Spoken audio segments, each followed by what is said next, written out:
దుఃఖము చేత ప్రాణము సొక్కినవాడు యెహోవా సన్నిధిన పెట్టిన మొర.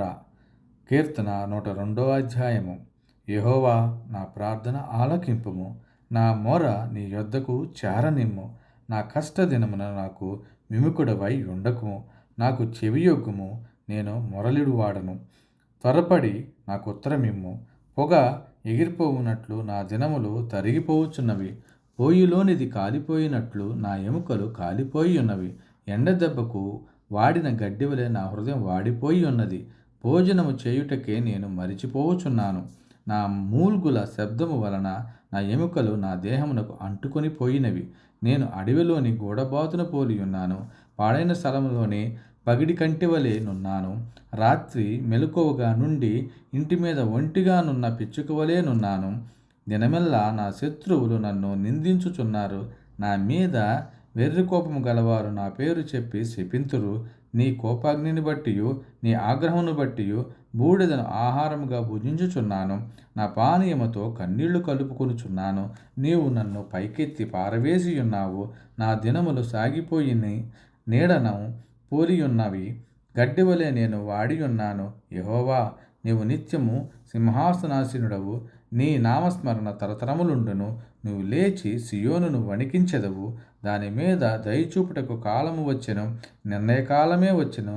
దాని రాళ్ళు నీ సేవకులకు ప్రియములు, వారు దాని మట్టిని కనికరించుదురు.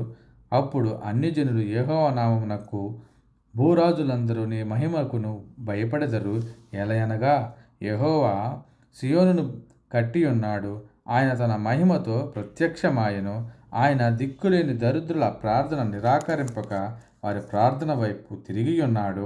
యెహోవాను సేవించుటకై జనములను రాజ్యములను కూర్చబడినప్పుడు మనుష్యులు సియోనులో యెహోవా నామ ఘనతను, యెరూషలేములో ఆయన స్తోత్రమును ప్రకటించున్నట్లు చెరసాలలో ఉన్న వారి మూలుగులను వినుటకును, చావునకు విధింపబడిన వారి నీ విడిపించుటకును ఆయన తన ఉన్నతమైన పరిశుద్ధాలయము నుండి వంగి చూచిననియు, ఆకాశము నుండి భూమిని దృష్టించిననియు వచ్చు తరము తెలుసుకున్నట్లుగా ఇది రాయబడవలెను.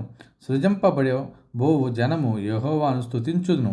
నేను ప్రయాణము చేయుచుండగా ఆయన నా బలము కృంగజేసెను, నా దినములు కొద్దిపరిచెను.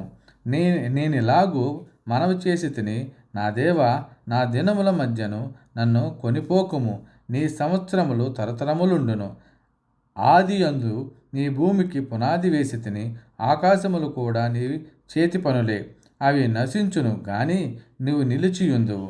అవన్నీయు వస్త్రముల వలె పాతగిలును.